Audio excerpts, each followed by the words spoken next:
প্রিয় দর্শক, আসসালামু আলাইকুম। আমরা রয়েছি বটিয়াঘাটা উপজেলার ৭ নং আমিরপুর ইউনিয়নের ৯ নং ওয়ার্ড বড় কোরিয়া নামক স্থানে। এখানে এলাকাবাসী সাধারণ কয়েকজন মাদক খোরদের জিম্মি হয়ে পড়েছেন।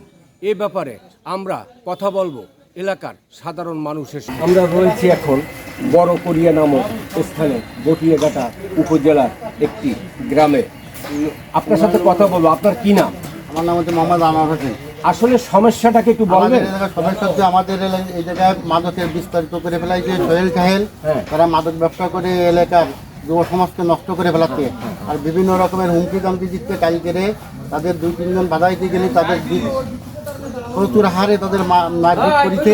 তারা মৃত্যুর সাথে ফান্ডাল উল্টিছে। তারা হাসপাতালে ভর্তি। তারা কোন হাসপাতালে? বটিয়াঘাটা হাসপাতালে ভর্তি। তারা কয়জন? 4 জন। তাদের রক্তাক্ত অবস্থায় একদম তাদের দিকে তাকানো হচ্ছে না। রক্তের চেতারে মানে এই অবস্থায় তাকে একজনের 10-12টা করে ঢিলাই লাগছে। ইকবালে মারিছে, তারপরে খাইরুল্লে মারিছে। এদের ব্যাপারে থানায় কোনো অবগত করছেন? হ্যাঁ, এদের নিয়ে আগে থানায় নিয়ে গেছি। থানায় নিয়ে দেখাই, থানাতে ওই হাসপাতালে চিকিৎসার জন্য পাঠাইছে। আমরা এদের দ্রুত বিচার চাই, আইনের আওতায় আনা হয়ে আমরা এই অঞ্চলে যাতে আর মাদকের কোনোই নয়। সোহেল কাহেল মানুষকে হুমকি দামকি দিয়ে এই জায়গায় মাদকের ব্যবসা করে যুব সমাজটাকে একদম নষ্ট করে দিচ্ছে। আমরা এর প্রতিকার চাই। খুলনাবাসী, আপনারা দেখতে পাচ্ছেন যে আসলে এলাকাবাসী এই অসহায় হাতে গোনা কয়েকজন মাদকখোর হয়তোবা এলাকায় বসবাস করে। এই হাতে গোনা কয়েকজনের কারণে পুরো এলাকাটা আতঙ্ক বিরাজ করছে। আসলে সমস্যাটা কি এই বড় কোরিয়া এলাকায়? বড় কোরিয়া এলাকায় মাদকের সমস্যা বেশি। তো সারা বাংলাদেশে একই অবস্থা, একটু বেশি, এখানে একটু বেশি। হ্যাঁ, এরা পরিবেশ নষ্ট করে। আপনারা ঝুঁকিতে আছেন। এটা পরিবেশ নষ্ট করে দিচ্ছে। আপনার কি নাম? আমার নাম সেলিম শেখ। আপনাকে ধন্যবাদ ভাই। আপনার কি নাম? আমার ওই একই কথা। হ্যাঁ বলেন। এই কোরিয়ায় এই মাদকের ব্যবসা চলতেছে বেশি, এটা আর কি।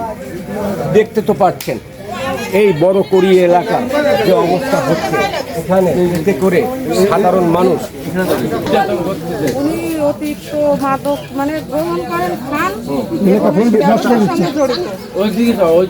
ব্যবসা করেন।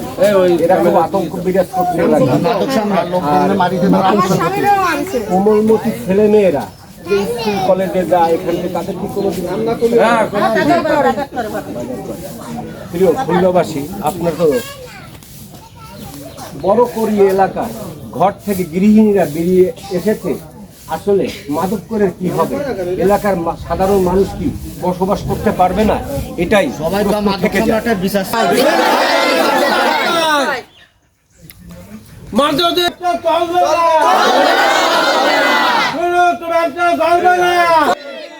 পুলিশের সামনে মারিছে, মারধর করেছে। ওই সোহেল আমার স্বামীরে পুলিশ সামনে রেখে মারিছে। এর কি বিচার করে? আমি গুলিও করেছে, সেই জায়গা ফাঁকা গুলি করেছে। এই ছেলে, এই তুমি সরো, তোমরা সরো।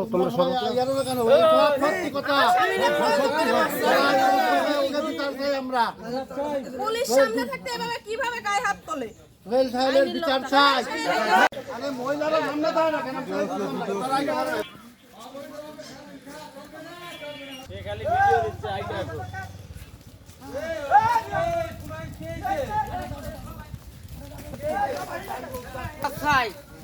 আসলে তো ঘটনাটা বড় কোরিয়ায় যা ঘটছে, এটা সরজমিনে দেখা যাচ্ছে মাদকেরই সমস্যা। এই মাদক নিয়ে এখন একেবারে বটিয়াঘাটা উপজেলার নিম্ন অঞ্চল বড় কোরিয়া নামক স্থান। এই বড় কোরিয়া নামক স্থানে যারা কৃষক, শ্রমিক, নিত্য আয়ের মানুষ, তারা আজ ঘর থেকে বেরিয়ে এসেছে। আসলে এরা কি এলাকায় বসবাস করতে পারবে না এদের কারণ চলে যেতে হবে? আপনি কিছু বলবেন? বলেন। মাদকের ব্যবসা করে ছোট ছোট ছেলে মেয়েদের সামনে আসো। আপনার কি নাম? নাজমিন আক্তার। শুনছেন তো নাজমিন আক্তারের কথা? আসলে সে এখন সবাই এক গ্রামের মাঝে সবাই কালো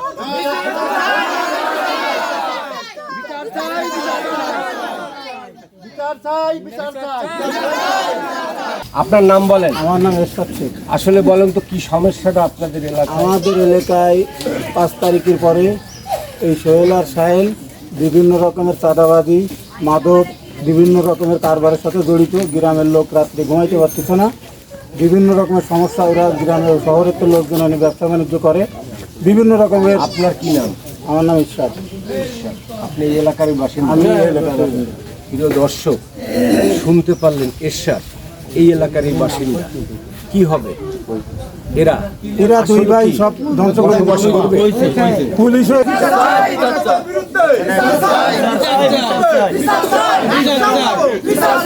চাই বিচার চাই।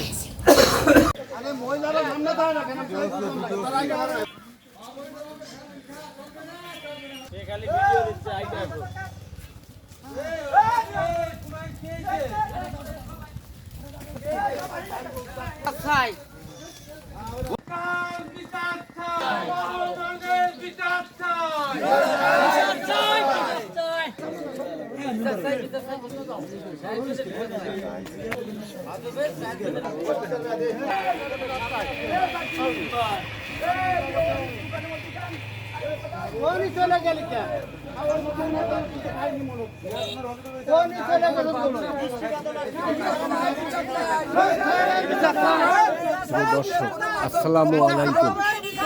বটিয়াঘাটা উপজেলা 7 নং আমিরপুর ইউনিয়নের 9 নং ওয়ার্ড বড়কড়িয়া এলাকায় মাদকের বিরুদ্ধে এলাকাবাসী সচেতন।